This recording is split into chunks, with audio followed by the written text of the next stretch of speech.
Hello, this is Steve with Apogee Hardwood Cleaning. I'm doing another of the blog series.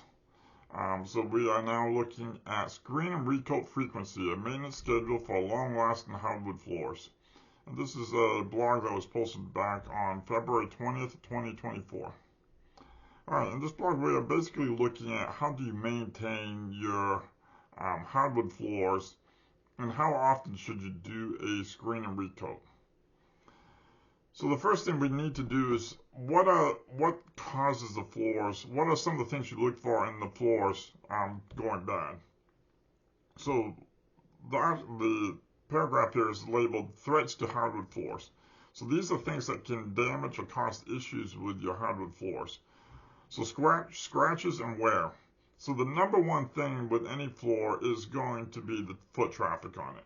Be it people, pets, kids, furniture, whatever things are moving on the floor, can wear out the floor, can scratch it, can cause things to wear down. And that's the number one thing you're going to look at and you're going to be watching for. Because the polyurethane on the floor is going to wear out at some point in time. Be it in 5 years, 20 years, or 50 years, at some point in time that polyurethane is going to wear out from foot traffic. And it will wear out faster when you have other things like people dragging furniture or pets with their nails on the floor. So those things will cause problems with the floor over time. And the wear and tear on the floor is what the screen and recoat was designed for, taking care of. So that is something you're going to take care of over time with a screen and recoat. The other items on here is moisture and humidity. Something you really want to be careful of is controlling the moisture and humidity levels in your house. You do not want drastic changes in humidity because that can cause problems with the floor, because wood does expand and contract with the humidity level in the wood. So the higher the humidity, the more water that's into the wood and the more the wood expands. And then if the house dries down, then the wood will dry out and it will contract more. And that can cause a number of problems with the floor, from gaps in your floor to swelling to cupping. There's a whole number of issues that can happen if that's not controlled and kept at a moderate level all the time. Another issue is sunlight exposure. This is one that typically takes a lot of time for it to happen. But the sunlight will fade especially the stain. If you have stained floors, but even if it's not stained, the wood itself, the color in the wood, will get faded over time from the UV rays from the sunlight. So, as the article here says, especially for darker floors. So the darker the floor, the more obvious this will be, because as it fades, there will be a greater contrast there than if it was a lighter floor. But sunlight will fade the floors over time. So you want to think about that from having curtains or moving furniture around, doing things on your floor to try to break up that sunlight issue. This is not something that we're talking about like within a year or a couple months. This is like over a 10, 15, 20 year period. If you keep everything the same for long periods of time, especially if you have rugs on the floor, they will start showing differences in color from underneath the rug versus outside the rug. Especially if you have a rug there that's there 5, 10 years, then you decide that you want to make a change, or you go to sell the house and you pull that rug up, it's going to be a completely different color underneath the rug versus the rest of it, and it's not going to look good. So the last one on here is chemical damage. There's a number of chemicals that can damage the floor, but I would say probably the most relevant one to this would be using very harsh cleaners that are not appropriate for wood floors. The polyurethane is susceptible to damage from really harsh cleaners, but especially the wood. If your finish on the top of the floor is worn down, so it starts exposing wood is very susceptible to chemical burns from a number of different chemicals, even chemicals that you would use to clean a wood floor when it's got the proper finish on there. That same cleaner can cause damage to the wood if the wood gets exposed. So it's really important to put down a new finish on the floor once that wood starts getting exposed, because even your normal chemicals that you would use to clean the floor can damage the wood itself. So the next section is maintenance strategies. So this is just normal things you should be doing day to day. Regular cleaning, you should be keeping the dust, the dirt, those types of things off the floor. I recommend using a flat mop with a microfiber pad on it to keep the floor clean. Vacuum it regularly. You really want to keep that stuff off the floor, because as you're walking, even if it's with socks or whatever, slippers or whatever you may be using, any dirt that gets underneath that can still scratch the floor. So you want to really keep the floor as clean as possible so that it doesn't get scratched up and wear off the finish faster. Climate control, you definitely want to keep the humidity levels under control. But even talking of that, you want to limit the amount of water you use on the floor. Don't be, especially not on a regular basis, don't be using a lot of water to clean the floors. You want to control that, especially if you start getting gaps in the floor and then that water gets underneath and starts causing problems with the subfloors. Sunlight management, you want to use curtains and blinds as much as possible to try to reduce the amount of sunlight on the floor causing fading. And you want to take preventive measures to protect your floor. Use floor mats, rugs, especially furniture pads, things to put underneath the legs of the furniture to keep it from scratching up the floor. All right, then the article goes into a little bit about the screen and recoat process. So the screen and recoat, what we're doing is we're putting a new layer of polyurethane on top of the floor. So the first thing we do is clean the floor, because we're going to put a new polyurethane on there. We do not want a layer, alright, so we get the old layer of polyurethane, we're going to put a new layer on top. We do not want a layer of dirt and other chemicals or whatever in between the two layers, because one, it'll look bad, two, the two layers are not going to stick to each other if there's something in between them. So we take the time to clean up the floor, scrub the floors, and make sure any old chemicals from other cleaners, from quick shine type stuff, all that stuff is off the floor. Then we do what's called a screening. The screening is basically, it's called a braiding, but it's basically a scratching up of the old polyurethane so that the new polyurethane has a way to mechanically attach to the old polyurethane, so the two layers can attach to each other. We also use chemicals to get a chemical bonding in there as well. And then the third step of the process is to apply the finish. So we use a roller and roll the finish on there. There is a drying time. It's 2 to 4 hours. It's typically around 2 hours, but if it's a high humidity day, it can take 3 to 4 hours.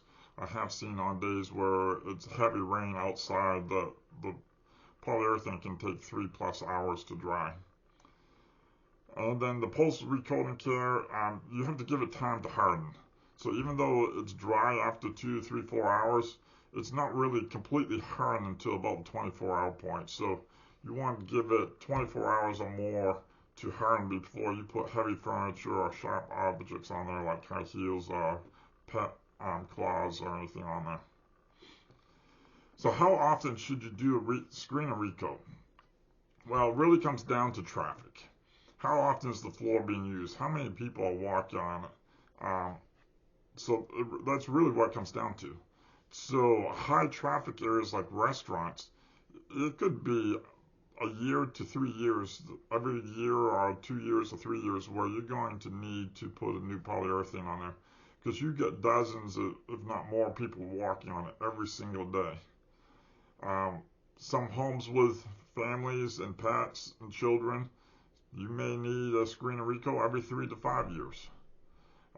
More typically, what I see is 5 to 7 years for most homes. But even within a home, it's going to vary from room to room.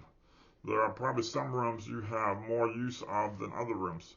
The kitchen typically is the first one that typically wears up, because that is typically the most used room in the house that has hardwood floors. So it has the most wear and tear of any of them. So you're going to see that. And if you get a home that has very low traffic, maybe only 1 or 2 people living in it, not moving around a whole lot, you could go 7, 10 years or more without having to do another screen and recoat. So it really comes down to usage and how much the floors are being used. So what are the signs for when you need a screen and recoat? So what we're looking for is you're typically going to do a screen and recoat when your current finish wears out. So the number one thing you're going to look for is the floor turning dull from whatever shine it has. As that shine disappears, that's telling you the floor is wearing out. So as that disappears and starts getting thin, that's when you're going to want to do a recoat. Scratches and scuffs is another thing you're going to look for. Discoloration. You're really not going to do a screen and recoat for discoloration. You're going to have to get a full refinish for that and get sanding. But that is another thing you need to look for, because that will tell you that you need sanding. Watermarks or stains. When these first show up is when you're going to want to do a screen and recoat. As these get worse, and if you don't do something immediately with this floor, it will get worse. You're going to end up having to sand the floor to get rid of those marks and stains. So you want, the first signs of those, you really want to start thinking about getting your screen and recoat done.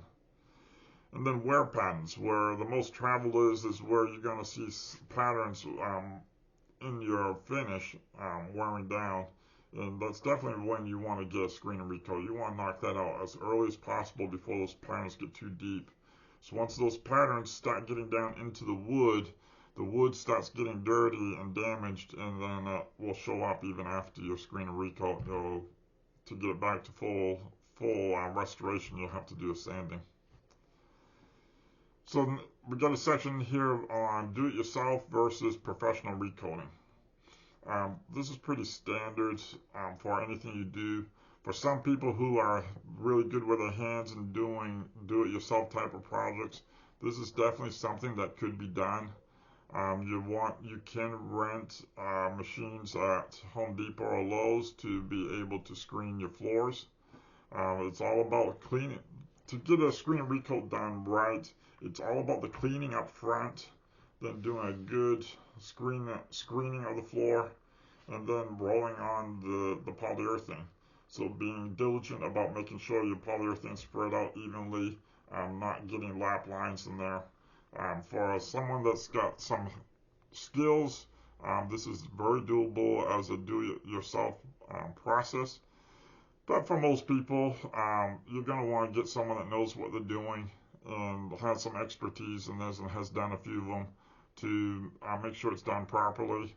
Because if you don't do it properly, it can really mess up your floor, and then you're going to end up having to pay someone to sand your floor down and get it restored for you, which will end up costing you more money in the long run.